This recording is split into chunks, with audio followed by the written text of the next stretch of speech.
Hello students, welcome to the second session of the chapter Electric Charge and Field.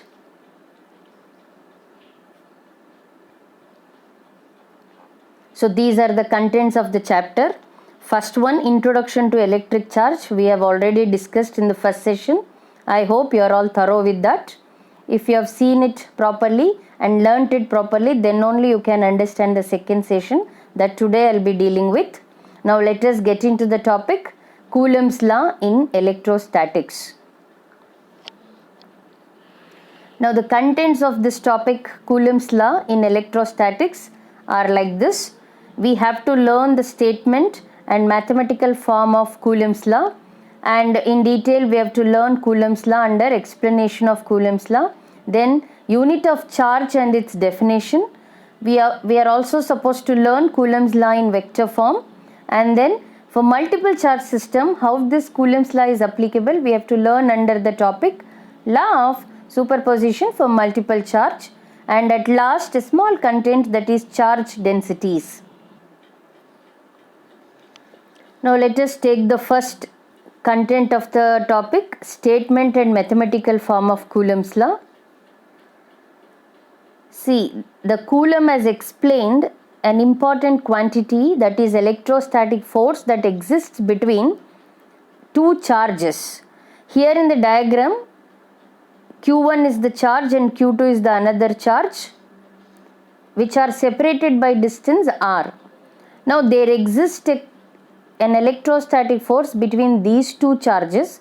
It can be repulsive, it can be attractive depending on the nature of charges which we have chosen. So now what he says, the electrostatic force of interaction between 2 point charges is directly proportional to product of the charges and inversely proportional to square of the distance between them and acts along the straight line joining the two charges. If you read this carefully, you can make out one thing. This is almost like universal law of gravitation. Only difference is here we have considered 2 point charges. In universal law of gravitation, we used to consider masses. So what is this exactly Coulomb's law of electrostatics? See, as according to the statement, there are two charges and a distance of separation. Now the electrostatic force that exists between these two charges is depending on product of these two charges, and it is directly depends on product of these two charges and inversely depends on square of the distance between them. And this is mathematically shown here. See, electrostatic force F is proportional to product of two charges Q1 and Q2 that we have considered in the diagram and inversely proportional to square of the distance between them. And then in the next step you can find we have removed this proportionality constant, and here comes a constant of proportionality, that is K, into as it is Q1 Q2 divided by R square. What is this new term K introduced in Coulomb's law? This is actually constant called as Coulomb's constant. I will explain about it in the next slide. Right now you should understand the expression taken for K is 1 by 4 pi epsilon naught. And also I am going to explain what is this epsilon naught. See, you have to pronounce it like epsilon naught, and I will tell you again in next slide about this epsilon naught term. So overall the formula becomes capital F, that is electrostatic force, is equal to 1 by 4 pi epsilon naught Q1 Q2 divided by R square. And here one thing you should keep it in mind, limitation of Coulomb's law, that is whatever Coulomb's law which we are discussing here is applicable to stationary and point charge. Stationary means the charges which are at rest, Q1 and Q2, here you can see they are at rest. Then only Coulomb's law is applicable. If they are moving, it is no more applicable. And then it is applicable to only point charge and not for the distribution of charges on any arbitrary shape. So you have to consider a point charge. Next, let us look into the in detail concept of Coulomb's law under explanation of Coulomb's law. See, as I have told you in the previous slide, expression of electrostatic forces F equals to 1 by 4 pi epsilon naught Q1 Q2 by R square, and that 1 by 4 pi epsilon naught is actually K, which is a positive constant of proportionality, and it is called by the name Coulomb's constant, as he has introduced that proportionality constant. See, the value of this K, what we are going to substitute while solving numericals, depends on system of units chosen. That is, we already know from first year topic, that is units and dimension. We have SI system, we have CGS system, we learnt MKS system. So this K depends on actually the system of unit chosen, and what will be its value in different units, system of units, that I will show you in the next slide. And also one more factor on which K depends is nature of the medium present between the two charges. What do you mean by this? See, I will show you here. In between Q1 Q2, we have to assume that there is vacuum or free space, or like air.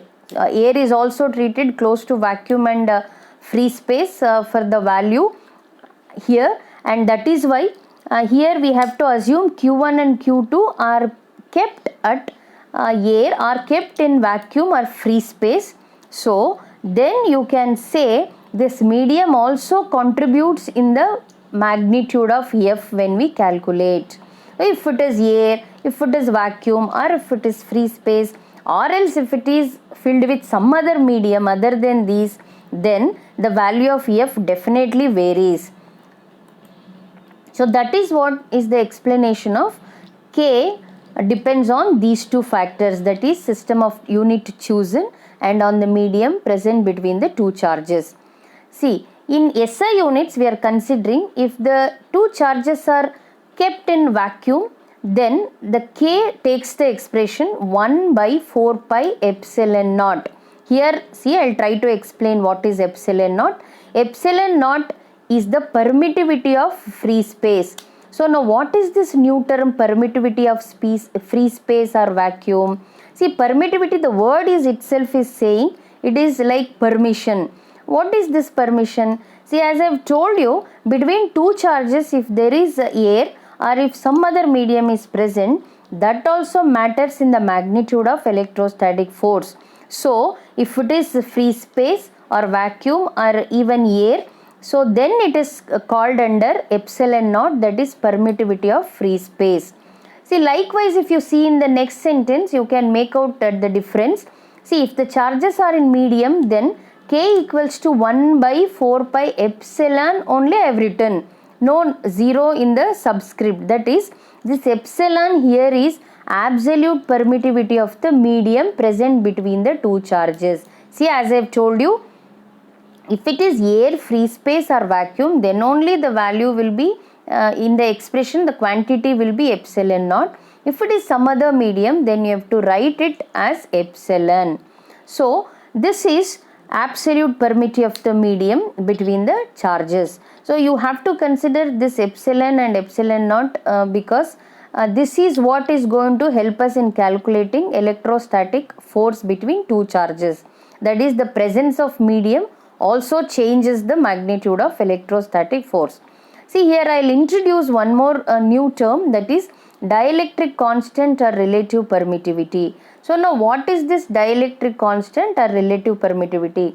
If you see the ratio, that is epsilon naught divided by epsilon, epsilon by epsilon naught, that is absolute permittivity of any medium to the absolute permittivity of free space, then this ratio is called as epsilon r, or it is also called as K, and the name is dielectric constant or relative permittivity. Now what is the importance of this epsilon r introduced here? See, while solving many numericals in this chapter, you will get questions like numericals like epsilon r value given in the numerical but not epsilon directly. So in that case, you have to first multiply this epsilon r value given and with epsilon naught, which you will be knowing. In the next slide, I will show you the value of epsilon naught. So by multiplying epsilon r and epsilon naught, you will get the value of epsilon, and you can find easily what is the value of K and then at last you can find electrostatic force, which is equal to K into Q1 Q2 by R square. So the very purpose here epsilon r you must realize, because in numericals the epsilon r value for different media will be given, not epsilon directly. So dielectric constant or relative permittivity is now the ratio of permittivity of any medium to the absolute permittivity of free space. So next this is what I have showed here. Epsilon r equals to epsilon by epsilon naught, or epsilon equals to epsilon r into epsilon naught. These two formulae you must remember always. So see, next I will be trying to explain this epsilon r or K, that is dielectric constant or relative permittivity, even in terms of electrostatic force according to Coulomb's law. See, in vacuum, Coulomb's electrostatic force is written as F naught.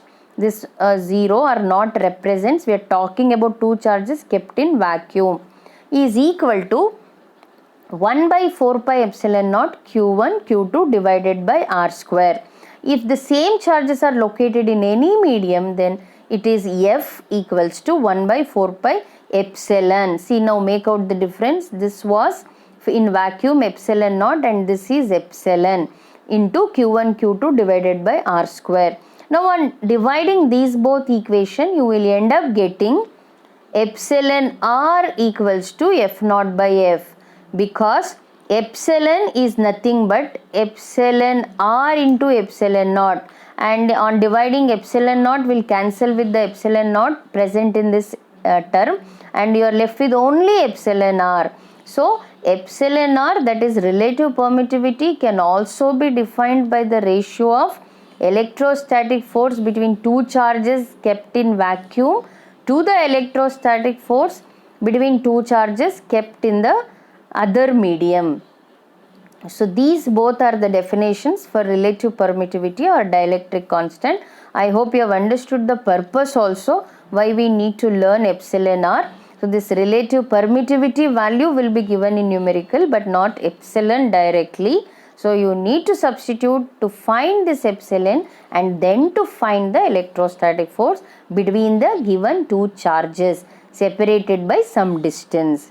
So thus here I have mentioned the definition. It is defined as ratio of electric force between two charges in vacuum to the electric force between same two charges in any other medium. See, as I have told you in this slide, I have showed you the values of constants which we have used in Coulomb's law. In SI unit, K value is equal to 1 by 4 pi epsilon naught, takes 9 into 10 power 9 Newton meter square per Coulomb square. But in CGS, K takes the value 1. So, whenever in numericals, if K value is asked under SI unit, you have to make use of this value. If it is used in CGS, then you have to directly write its value as 1. Rarely you will get in CGS. Mostly always you will find numericals to be solved in SI units. See, how did exactly a Newton meter square per Coulomb square has come? You can look into the previous slide. See here, K in this expression, if you keep it here and bring Q1 Q2 divided by R square to the LHS, then you will be left with F into R square divided by Q1 into Q2. So for F it is Newton, for R square it will be meter square in the numerator, divided by in the denominator Coulomb square, Coulomb into Coulomb, for two charges Coulomb square, and overall you can actually remember the formula as Newton meter square per Coulomb square. So similarly, next I will show you for epsilon naught the unit and the value as well. See here, epsilon naught if you bring it to LHS and F if you bring it to RHS, it will come to the denominator. Now for Coulomb Q1 and Q2 it is Coulomb square, and then F it has come down here, it has Newton as its unit, and then R square meter square. Hence epsilon naught unit will be Coulomb square divided by Newton into meter square, that is Coulomb square per Newton per meter square. See, I will show you here.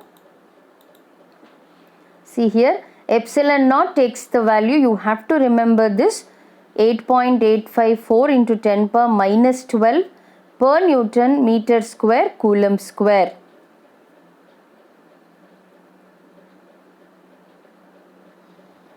Sorry, it is per Newton per meter square Coulomb square. These are the values or constants which you need to remember. Next we will come to the dimension formula of permittivity, which is a 1 mark very important question. So this can be understood again with the same old formula, that is Coulomb's electrostatic force. F naught, that is in vacuum, electrostatic force between two charges equals to 1 by 4 pi epsilon naught q1 q2 divided by r square, or else expression for epsilon naught, as I have just now told you, equals q1 q2 divided by 4 pi f r square. So you can rearrange with this expression, equation for epsilon naught. So now using dimensional analysis, you can write the dimensions of all these quantities. See here, for charge q1 and q2, we have written here for one thing here you should see, charge is not the fundamental quantity. For that you have to take the fundamental quantity which involves the charge in its expression, that is current, electric current, that is I equals to Q by T. Now already in your previous classes you might have learnt about definition of current, or else in second PUC you will learn under third chapter. Electric current is actually the rate of flow of charges. Therefore from this equation Q takes the expression current into time. So this is what we have written here. For current it is ampere, for time it is capital T. Since we have two charges, it is square, divided by 4 pi is a constant, it don't have any dimension. Then for force it is mlt minus 2, because force equals to mass into acceleration. And then for distance square it is L square. And now solving all this, you will end up getting dimension formula for epsilon naught as m minus 1, L minus 3, T 4 and A square. This will be the dimension formula, you must remember for 1 mark. This is all about Coulomb's electrostatic force and in detail explanation of Coulomb's law, that involves statement, mathematical form, and in the mathematical form you have very important new terms to remember, like proportionality constant K, which is equal to 1 by 4 pi epsilon naught, and then in that expression epsilon naught is a new term. And if you want to understand epsilon naught, you also have to understand epsilon and then epsilon r, all these things and their constants and their values, dimension formula for epsilon naught. So now next look into the topic that we are discussing, that is definition of unit of charge. See, already you know unit of charge is Coulomb. See, if at all you want to write the complete name, all letters in small, or else the first letter of the name, capital letter you have to use, that is capital C. See, again we have to consider electrostatic force, that is Coulomb's electrostatic force between two charges. We have considered in vacuum. Mostly we will deal in vacuum or free space. Only while solving we will give you in any medium. So that is F naught equals to 1 by 4 pi epsilon naught q1 q2 divided by r square. Here one thing observe carefully, if q1 and q2 are taken to be 1 coulomb and distance between them is taken to be 1 meter, then only you can define what is this 1 coulomb, that is unit of charge.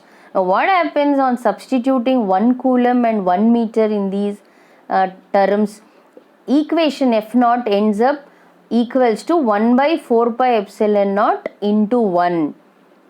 And as already you know 1 by 4 pi epsilon naught is equal to 9 into 10 power 9. So now F becomes equal to 9 into 10 power 9 Newton, because all these terms are now 1. Now this is what is basis for the definition of unit of charge. That means what? 1 coulomb is that charge which when placed at rest in vacuum at a distance of 1 meter from an equal and similar stationary charge repels it with a force of 9 into 10 power 9 Newton. That means, I'll just show you in this slide.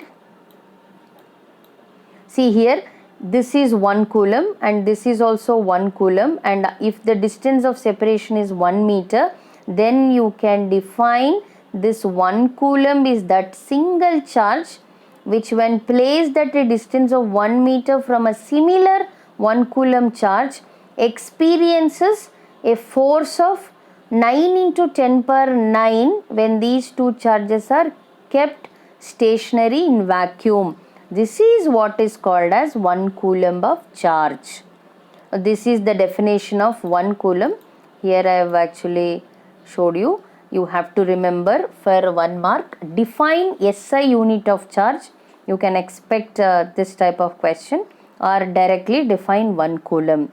This is about unit of charge. Now let us take up an important content of the topic, Coulomb's law, that is Coulomb's law in vector form.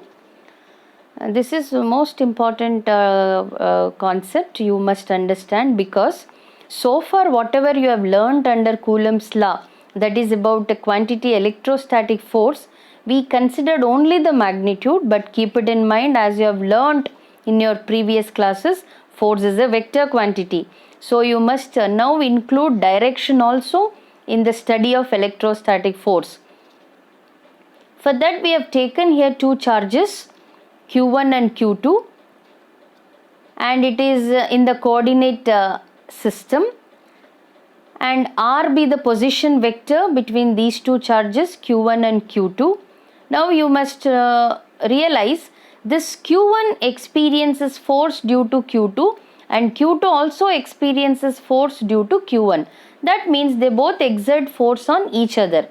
Either you consider them as like charges or unlike charges, then also you can see, suppose if they are both are equal charges, that is like charges, positive and positive or negative and negative. So what happens, they exert electrostatic force of repulsion. Suppose if they are opposite in nature, then they exert electrostatic force of attraction, but both are opposite in direction. So in repulsion they move away from each other, that is opposite. In attraction they come towards each other, that is also opposite of one with respect to another.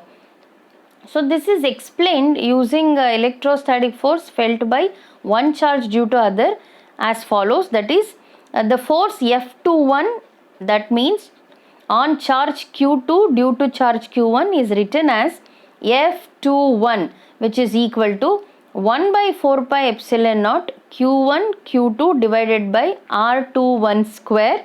So you have to mention in particular R21 square instead of R square here, because we are talking about charge Q2 experiencing force due to charge Q1. Here one most important thing you have to consider, that is we have multiplied this electrostatic force with R21 cap. You can make out here, I have drawn R cap. This is a unit vector. You can recall from your first year motion in two dimension chapter when you discussed vectors. This A cap, I cap, J cap, these are all called as unit vectors. They are used to indicate the directions.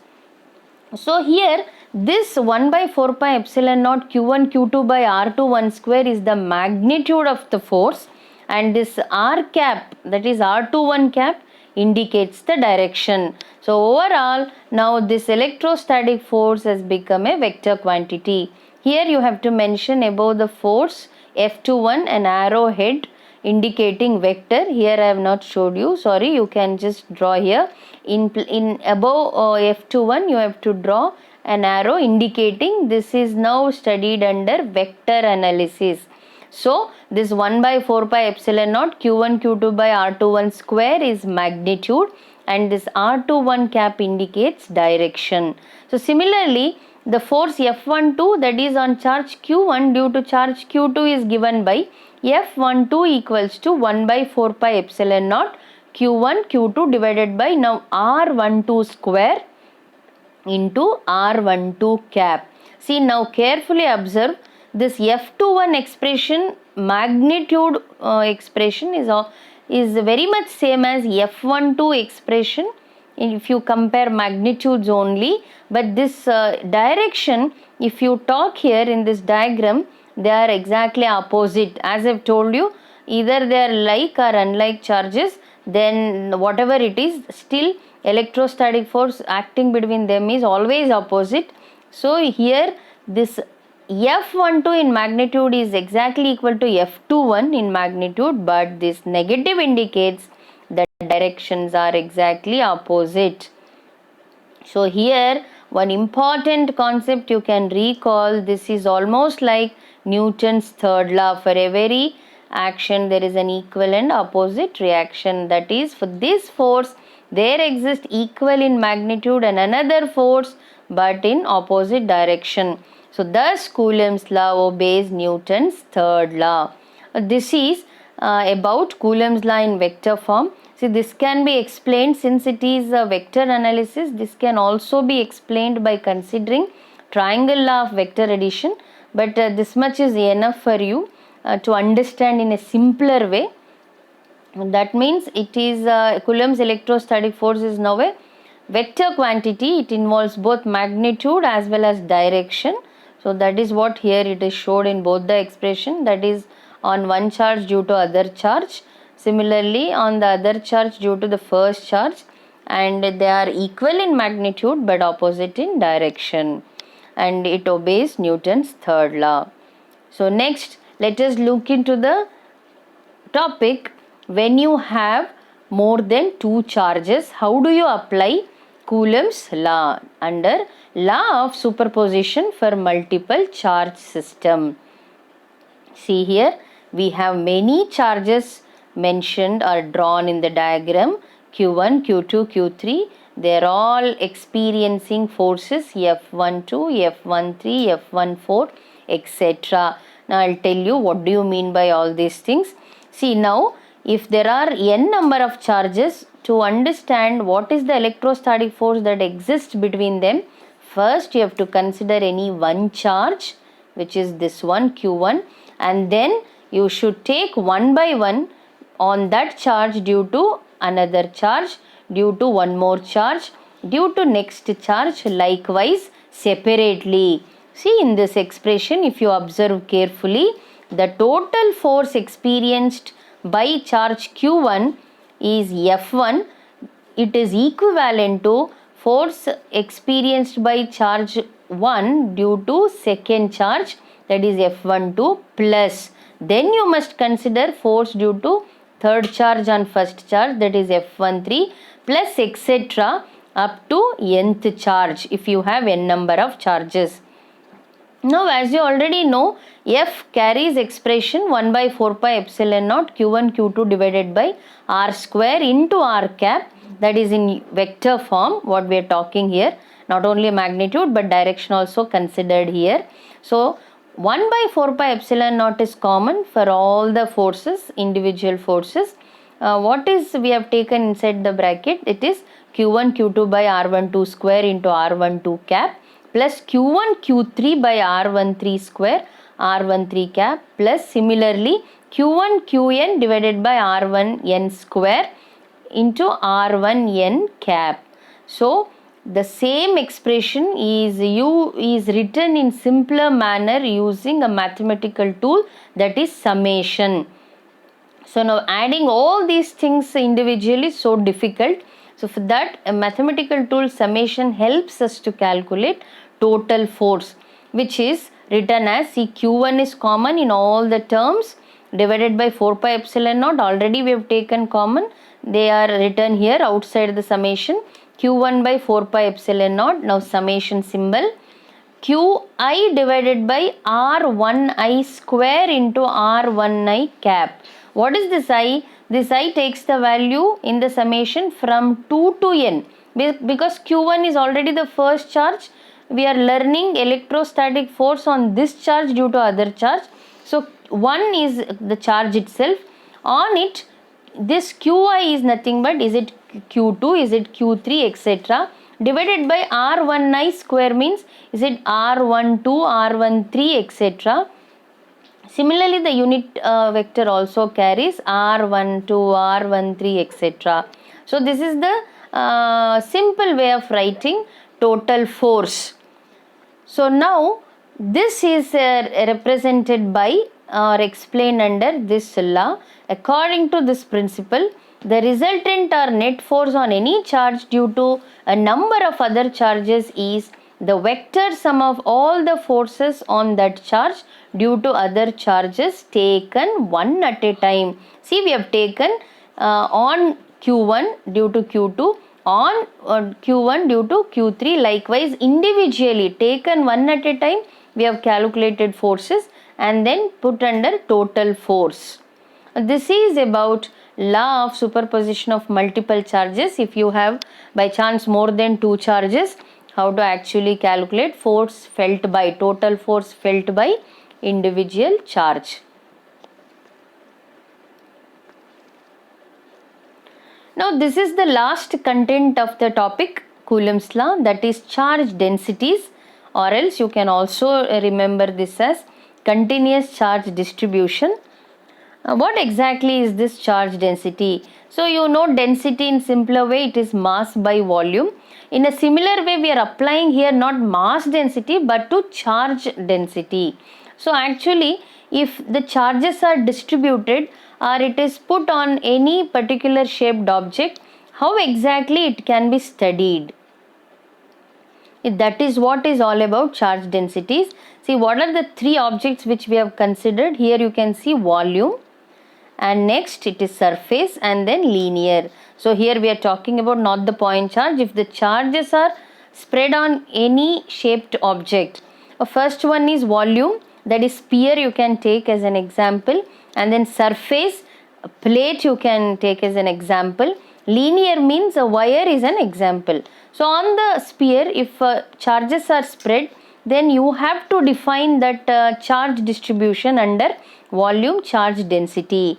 It is nothing but charge accumulated per unit volume. See, look here in the formula, it is denoted by rho, which is equal to charge Q divided by V. Number of charges accumulated per unit volume you have to calculate to get the definition volume charge density. And SI unit is for charge coulomb divided by volume is meter cube. So it becomes coulomb per meter cube.